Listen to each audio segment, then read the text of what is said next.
All right, so welcome back. Today we're continuing our study of algorithms. Last time we wrote pseudocode and Python code for finding the maximum integer in a list of integers. And then we finished on implementing this linear search algorithm, which searches for an integer x inside of a list of integers. Now, oftentimes when dealing with certain like genres or types of problems, such as searching, you will receive the data or like the list of elements in a certain form that you can take advantage of.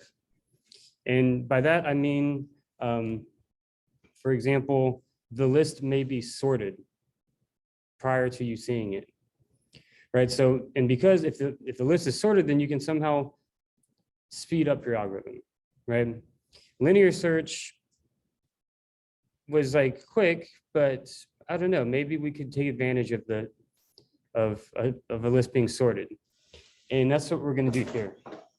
So instead of like us kind of like deriving or talking about how to get to that algorithm, I'm just going to give it to you in pseudocode form, and then we're going to try to like somehow convert that to Python code and talk about why it would work as we do that.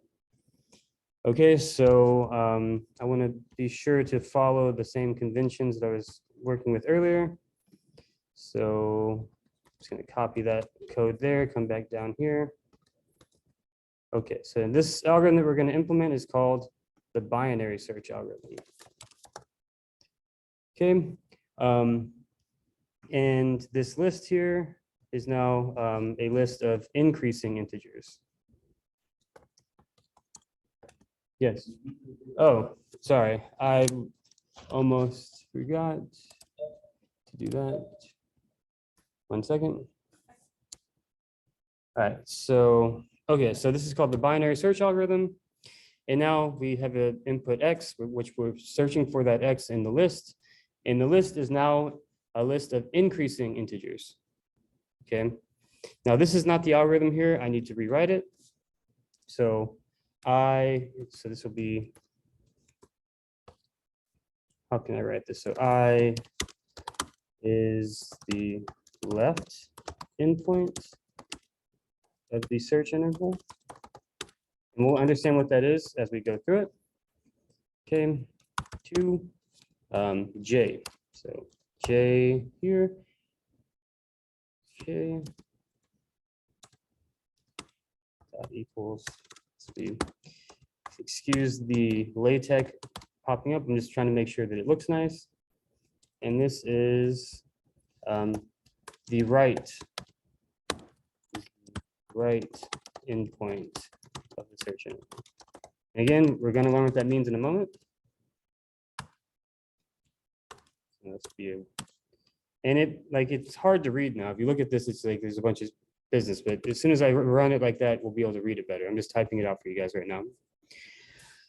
Okay, so while I is less than J, okay, we're going to do some stuff.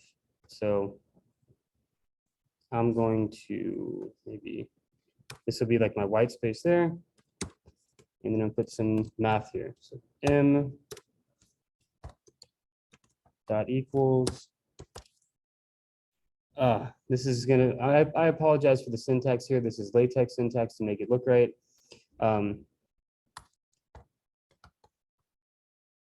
L floor is the left floor symbol, if you're wondering what that is.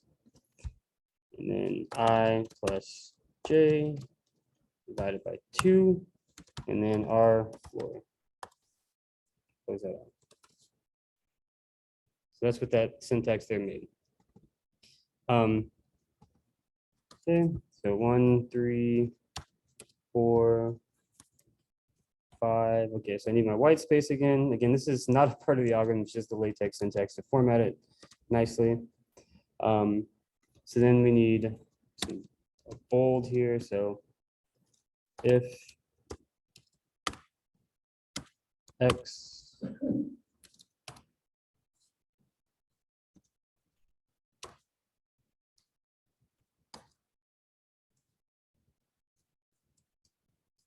getting caught up here. So white space, if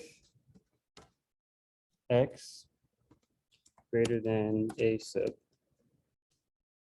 m. Let me just make sure it's working. If x is greater than a sub m, okay.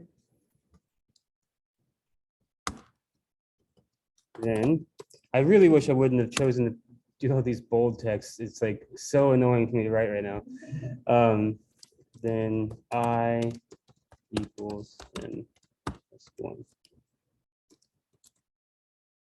I is equal to n plus 1. 6. I am glad that I figured out the white space business. It's like the hackiest thing I've done in a while, but it's working. Else. And by the way, I'm going to put this Jupyter notebook on Blackboard for you guys so that you'll have like a copy of it. J dot equals n. Okay. And then another if statement. So I have more bold if x is equal to ai, then location dot equals I.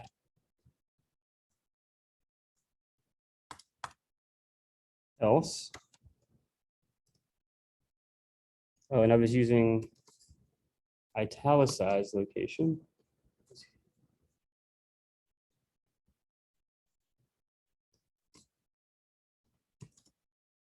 All right, so I'll give you a moment to kind of maybe take a picture with your phone, but I am going to provide this like on Blackboard for you guys as soon as lecture's over, so you'll have a copy of the Jupyter notebook. Okay, so let's go ahead and look at this algorithm now. This is the non-important part, was this, I guess. Maybe for like presentation purposes, knowing how to make it look a certain way. Like if you want to write good Jupyter notebooks with algorithms and things like that, I guess it's important then. But this right here is the important statement. So this is the binary search algorithm. So let's see if we can kind of decode what's happening here. Okay, and the best way to do that is with an example, right? And we can, in the process of like looking at it with an example with code, translate the indices down to starting from 0, right? So let's make like a list A. So we need increasing integers. So I don't know, 2, 5, 6, 9, 10, 11, 13, 14, 17, 18. Okay. And we need an X to search for. We can pick some integer X in there, like maybe 9 or something. Okay. So how would we understand this algorithm? Like as CS majors and as data science majors, you will read algorithms in your classes going forward. You will read them, and you'll need to somehow figure out how to decipher them in the programming language that you're using. So the reason why this is not the reason why, but this is what I always do. I start with a example case that I can like clearly understand, like, okay, the location of 9, like it's right there, right? So I can see it in front of me. A lot of times students I've seen jump in and like look at the big list where they don't really see the number in there and things like that. So do like a small example. Okay. All right, so let's go ahead and like implement this algorithm now. So it says I is equal to 1. So we're gonna have to shift. So I is gonna be 0. Okay. And then J is equal to N. Well, where is an N? Does anyone see an N anywhere? It's right there. It's the number of elements, right? So it's the index of the last A, right? The index of the last A. So N here is equal to the length of A. However, the index is N minus 1 in Python. And in most programming languages, you have to shift down by 1, right? So we're gonna have to say J is equal to N minus 1.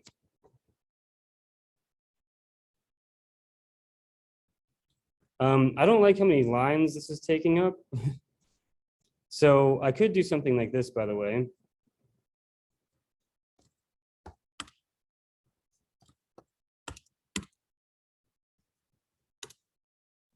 that multiple assignment there. So that'll assign I to J, I mean I to 0 and J to n minus 1. You see that? Multiple assignment. And we can like test it. Like, okay, I did that. There, it works. And so, and I did that because I was running out of room on the screen.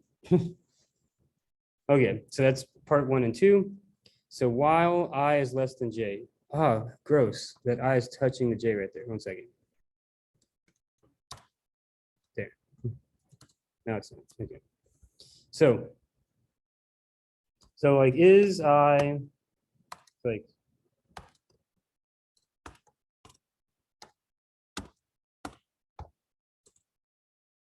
it's true, right? I is less than or equal to J. It's true. So we would enter into this code block currently, right? So then what would happen? M is equal to this. Now what is happening here? I is currently 0, n minus 1. So like these are like, you can think of these as like indices of the list, right? I and J are currently like this is the index for I over here, like it's gonna be 0, and the index for J will correspond there.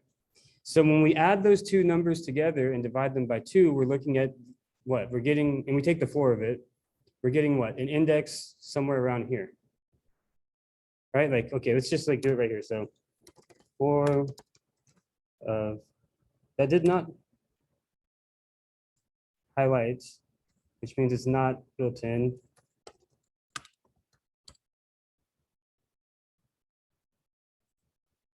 Oh, I need a package, math. All right. So import math, and then for that math of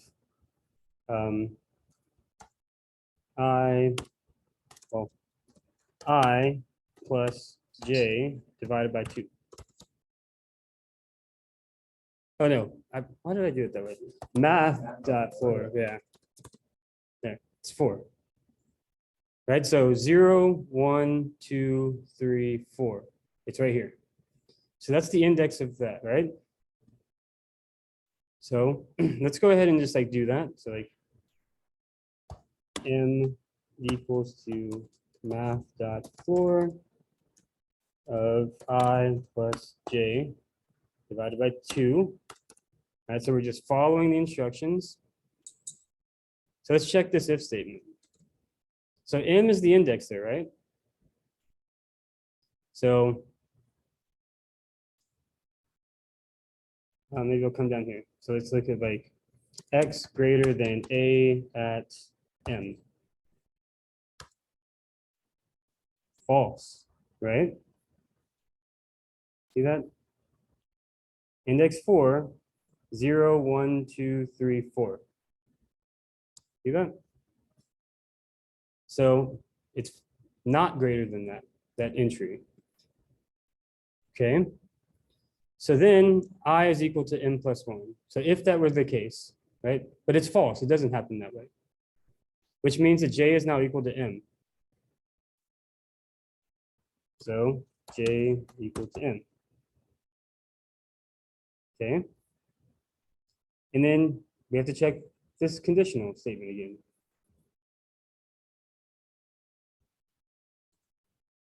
So I less than J. Yeah.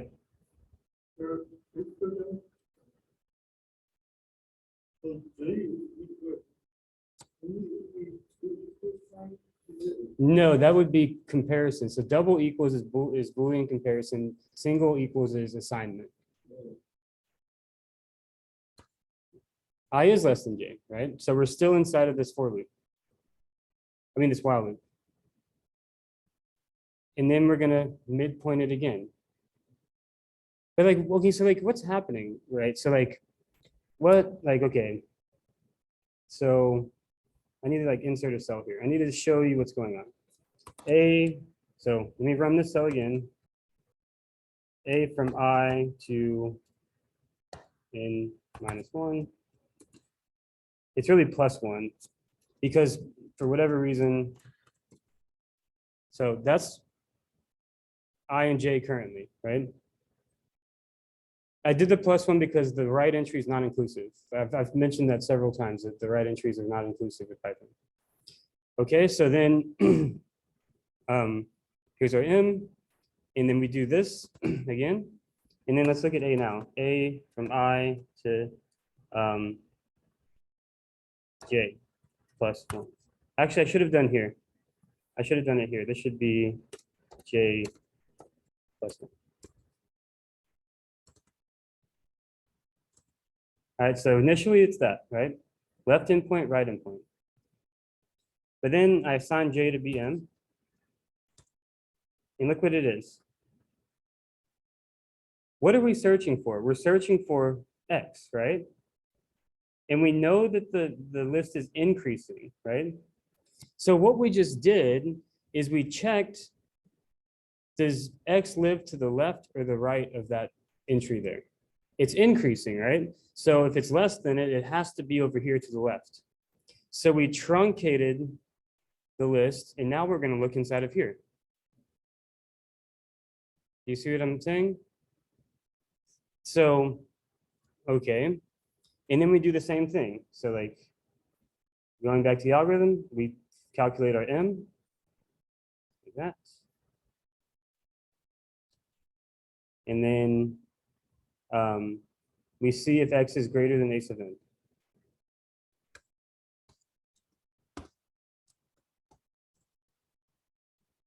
It's true this time. It was false last time.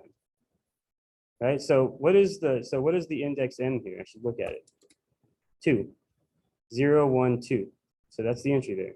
Is x greater than 6? Yes. Right? It's right there. So if that's true, then we're going to set I is equal to n plus 1. So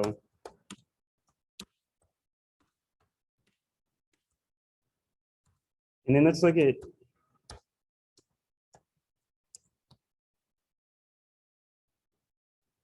so now we're looking at this sublist. Right?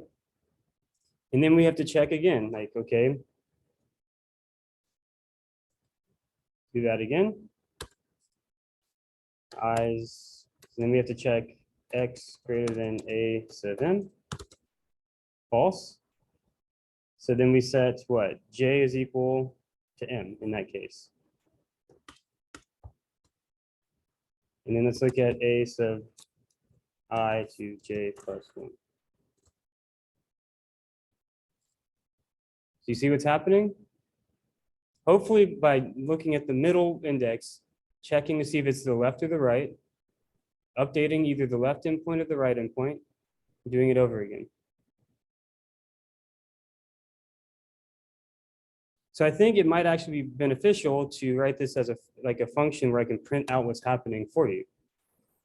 We just did everything perfectly. It works, right? We were going to find it. So I'll say this like def binary search x a.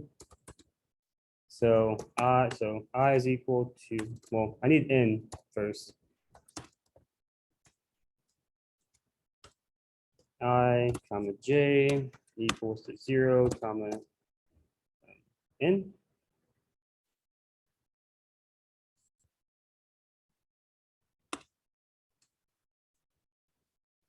One. Actually, it should be n.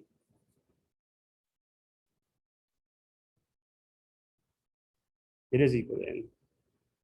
Well, I have like so much code on my screen right now. 10, 0, 1, 2, 3, 4, 5, 6, 7, 8, 9. So we had it correct the first time. Okay. Have to shift everything down by 1. So then we say while I is less than j, m is equal to math.for of I plus j divided by 2.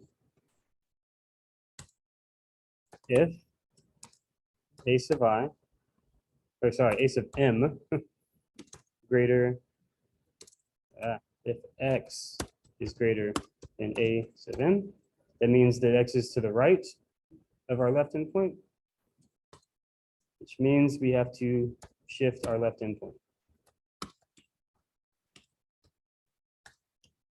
Else, we shift our right endpoint.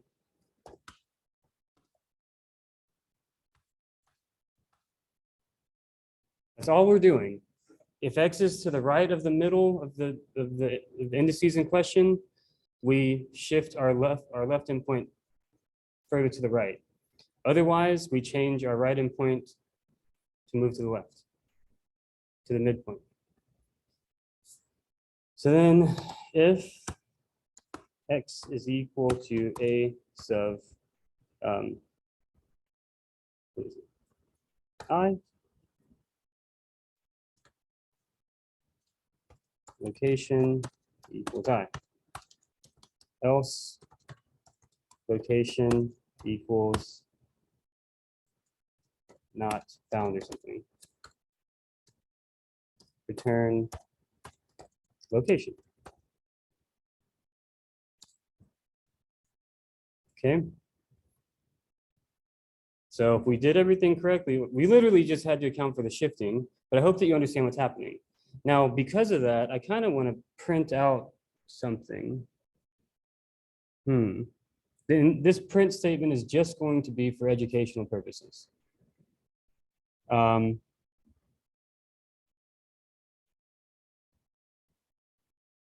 can I do? So I can do like,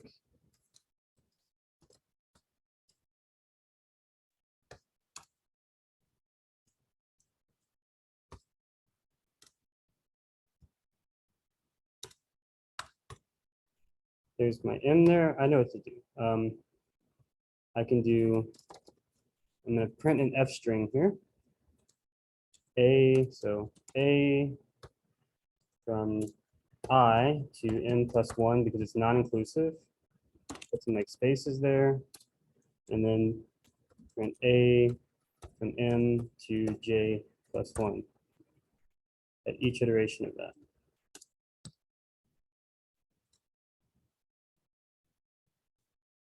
Oh, double equals here because that's Boolean check.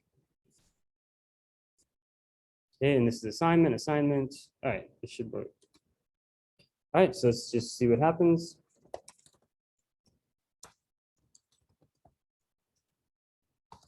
So in those, I'm going to put a new line right there, \n for new line character. And then, so we split the list here. Then we split it like that. And then we split it like that. Actually, this is like non-inclusive here. So should be that. Yeah, so that was the split. 9 is in the left, 9 is in the right. No, I had it right the other time because I need to view that.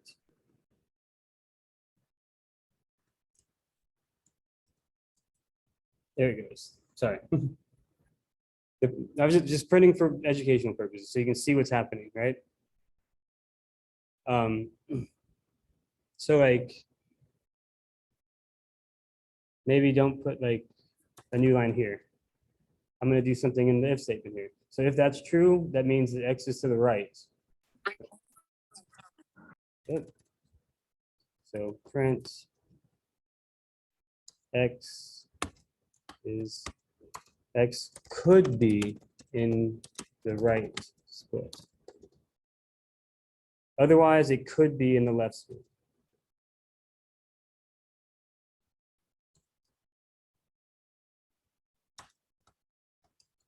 Make these capitalized so you can see them well.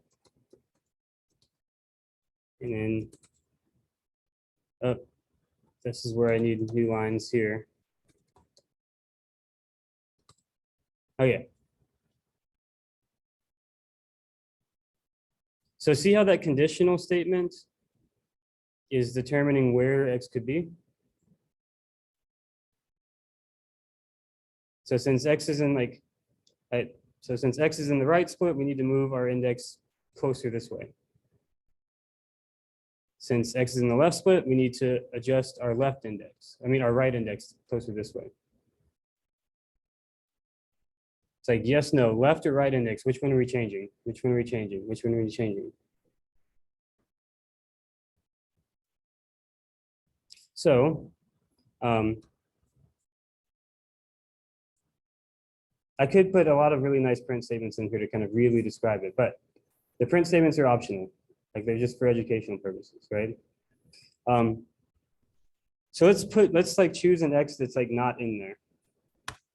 Like let's 12's not in there, I don't think, right? So let's see what happens. Or no, let's move it like, let's do 15. 15. X could be in the right split, right? Because it's greater than, right. And then X could be in the right split because it's greater than that one. X could be in the left split because it's less than that one. But then there's only one thing in there and we see that it's not found. And that happens when what? When J is greater than I. And that will happen because we'll try to move the left or right split. We'll try to move the left or right index over the other one. And that's when it breaks because it just wasn't in there. Yeah. So this is binary search. Hopefully, I can't tell how y'all feel about it. It really is like maybe just to be very sure about this, because I don't want to leave anyone out. Like just there. And so like just looking at it. So 0, 1, 2, 3, 4, 5, 6, 7, 8, 9. 9 divided by 2 is 4.5. The floor of that is 4. So 0, 1, 2, 3, 4. Is 9 greater than that? No. So that means that our right index needs to come and be this, like this index here. So then this is basically what we're looking at. And then we say 0, 1, 2, 3, 4 divided by 2 for that, so it's 4. So 0, 1, 2, 3, 4. So 2. So 0, 1, 2. Is 9 greater than that? So then we would be looking at these two. And it's just going back and forth, back and forth. Okay. So that is binary search. Now, there's one caveat to this, and that is that you need the math library for the floor function. Okay. So what's next? Well, sorting, right? We were assuming that the list that we were given here, right, was already sorted. So maybe we should write pseudocode for sorting a list of integers. And there is a really famous algorithm that like all CS majors will know at some point, and it's called bubble sort.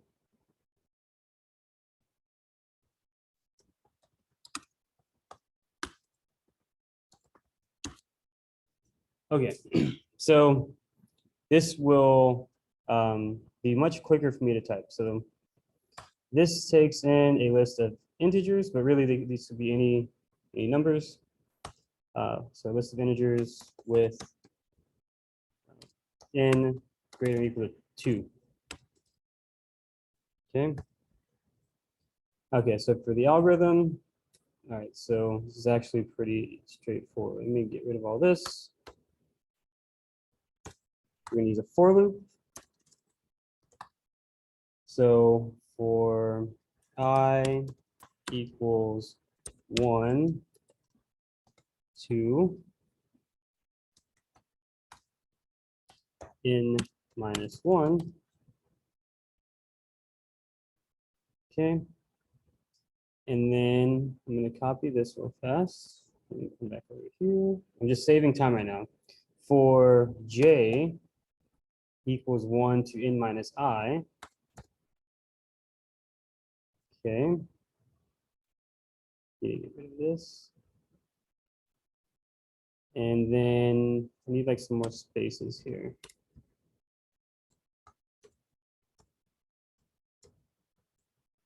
Running out of room. If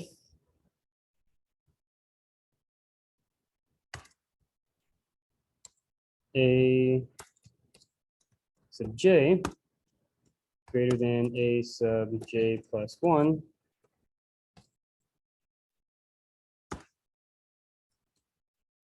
I'm running out of room. This is annoying. Then interchange a sub j and a sub j plus 1. Okay. I can just get rid of this. Is such a simple algorithm. It's just like these are the lines of code.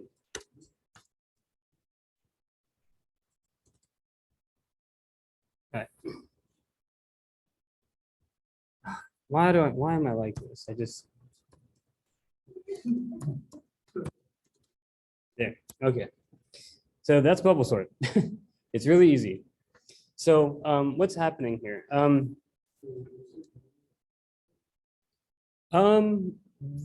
It's related in ways. It is related in ways because you can think of these almost as like vectors in a sense and interchanging elements in vectors. But like, okay, what's happening here? So for I equals 1 to n minus 1, for j equals 1 to, so n is like, in this algorithm, it's like the last index, right? So it's almost like, so if I is equal to 1, right? Then j is going to go from 1 to, like j is equal to 1, right? And a still should be the same. Actually, I want to change up a.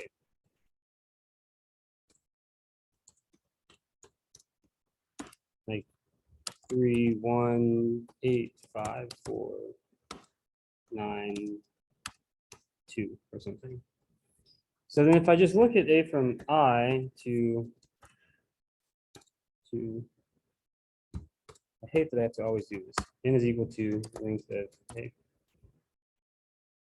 So if I look a from 1 to n, or no, n minus j, it's like that.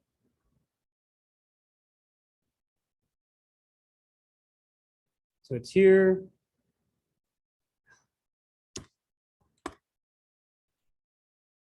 No, it is there. There.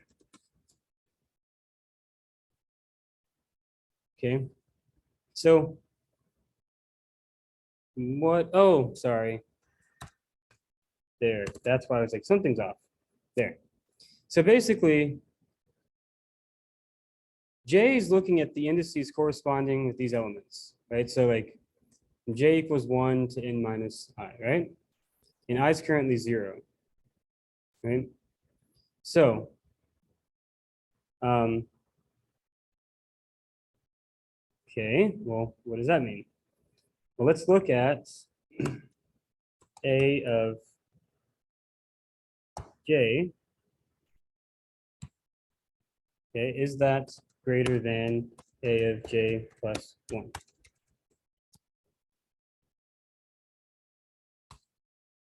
False. Nothing happens, right? So then j increments, right? J increments. So then j plus equals 1. True. So like we're so j was 1, and then we see that Where did it happen? Hold on, what's J? 2. So, okay.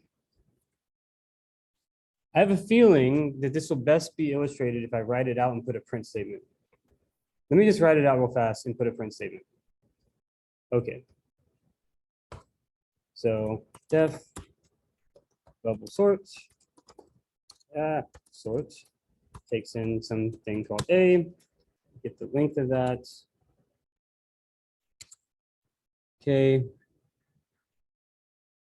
And J really should start at 0 here, by the way. Okay.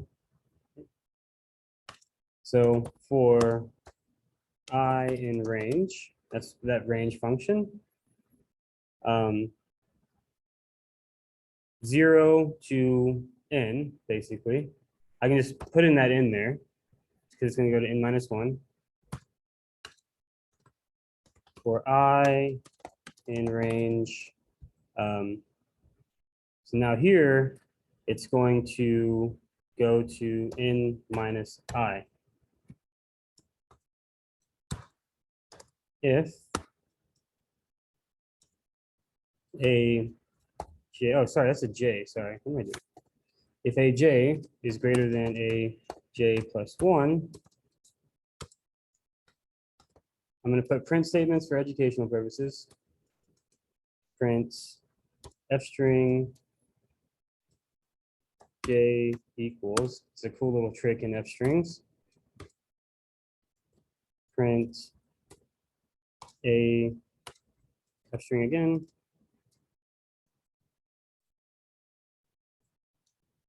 So a equals. And then it says to swap them, to interchange them, right?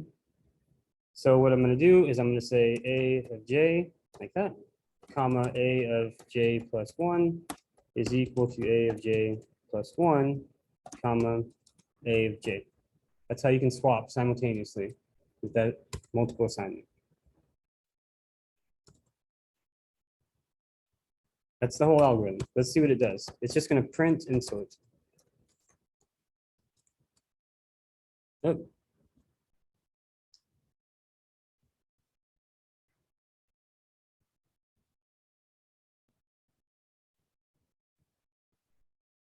There is, so j is 0, j is 5. So let's see how many indices there are in A. 0, 1, 2, 3, 4, 5, 6, correct? So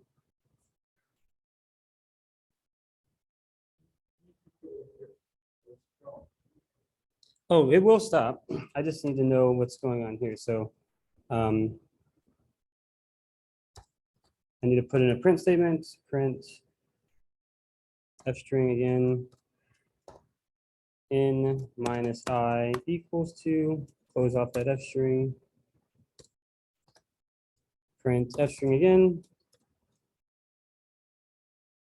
j equals 2, didn't close out my f string, okay.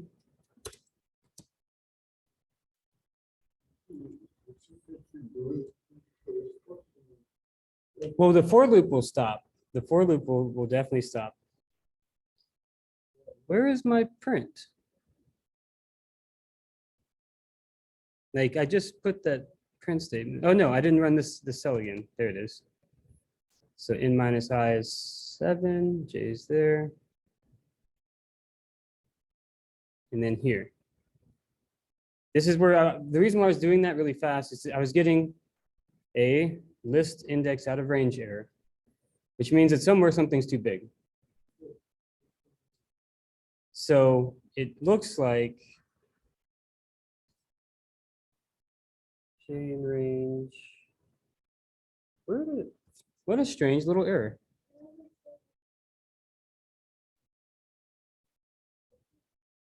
Right, and that's because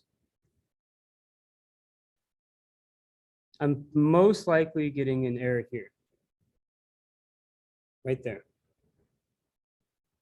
So this entire time, I have too many print statements. Too much. um, I could do something like this. But I don't want to do it like that. That's just, I don't want to introduce any Python. I don't have to. So yeah, exactly, exactly. So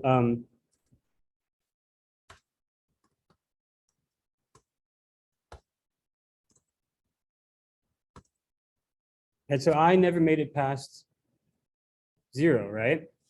So now we're figuring something out. That means that it looks like the very last J, right? The very last J.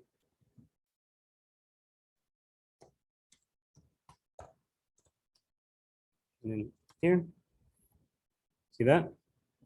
So that's right before it broke. So J was 6. So it tried to access A7.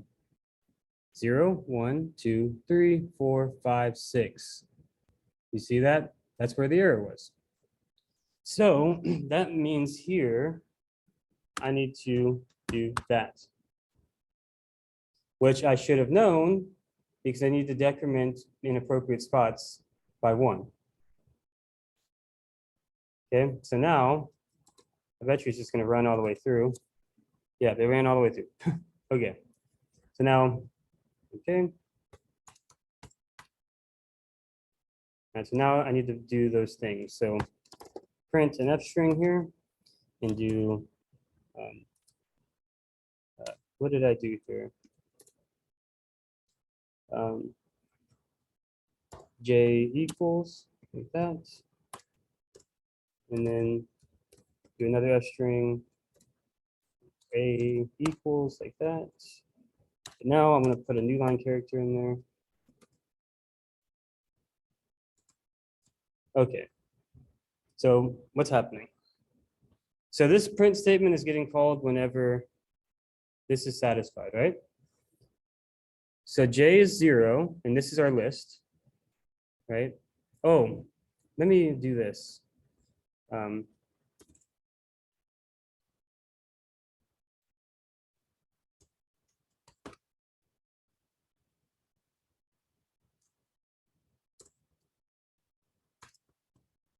Like that, and then put my new line character there. All right, J was 0, so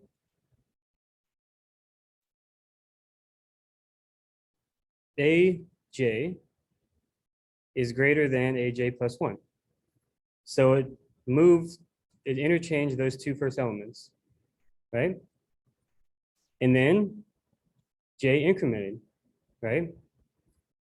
And then when J was equal to 2, so 0, 1, 2, this is greater than AJ plus 1, right? So then it swapped those two. So then at 3, 8's greater than, so it's going to swap those two. And then at 5, the 9 was greater than, I know, yeah. Where did it swap? Swap those. So it didn't satisfy it at 4, but then the next one, it compared 9 and 2. So at the very last iteration, look at what's at the very end. So let me make a better.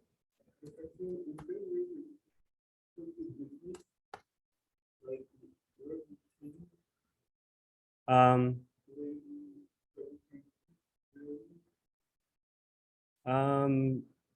let me try one thing real fast. I'm gonna put another print statement. By the way, y'all should love print statements as students. Like they help you like when you're writing code, like write your own print statements and look at the thing. Like what is it doing, right? So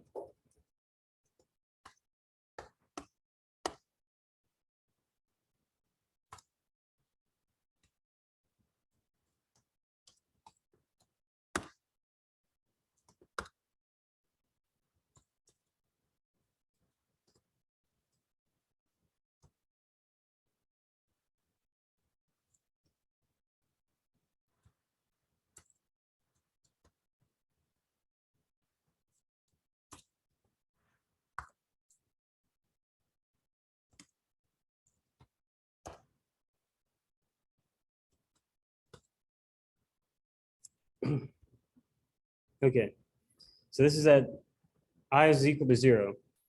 And notice, okay, 9 is greater than 7, so they swap. 9 is greater than 8, they swap.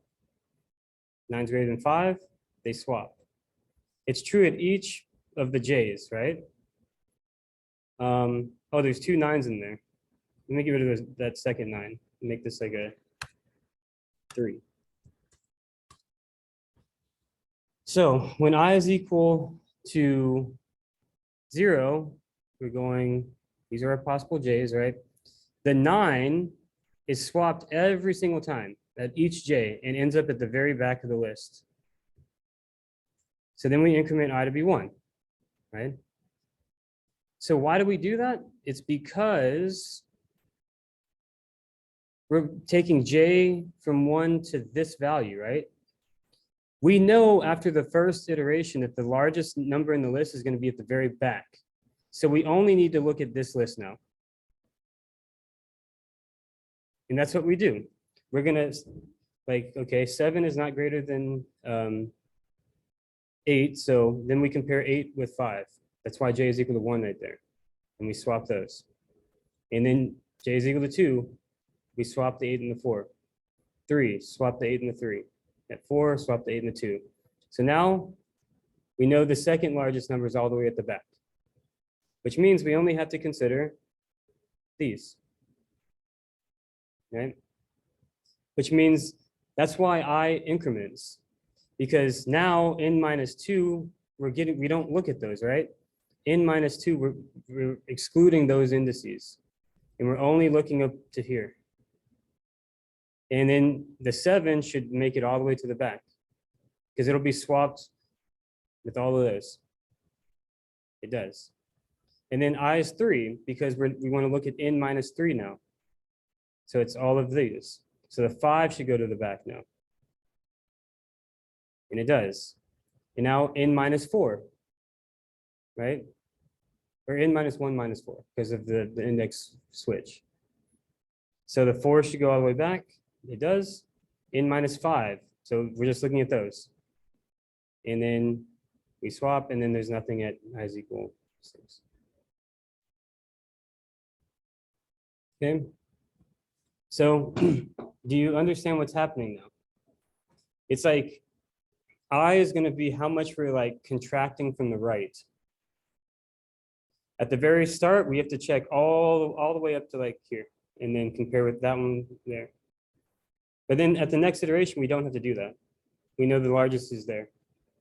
So that's why I increments to 1. And then j is scrolling all the way through.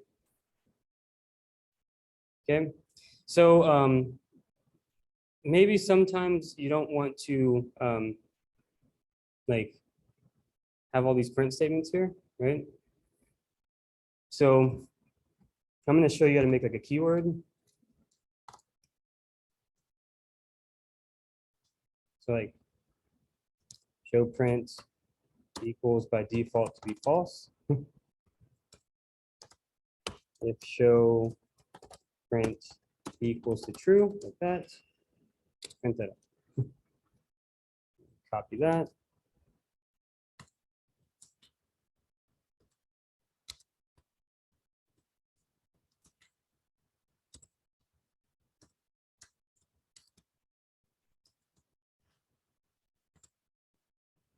It's a keyword now.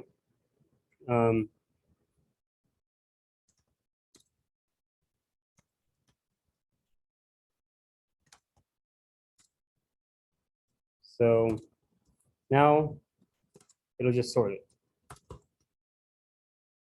right?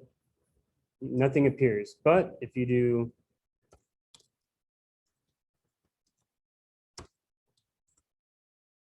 yep,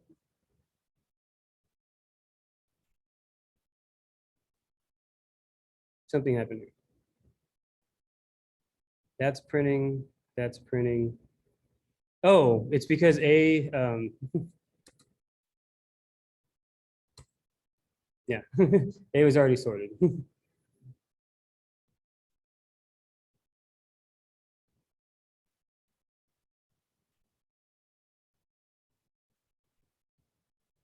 And like this never entered in, right? So nothing was happening.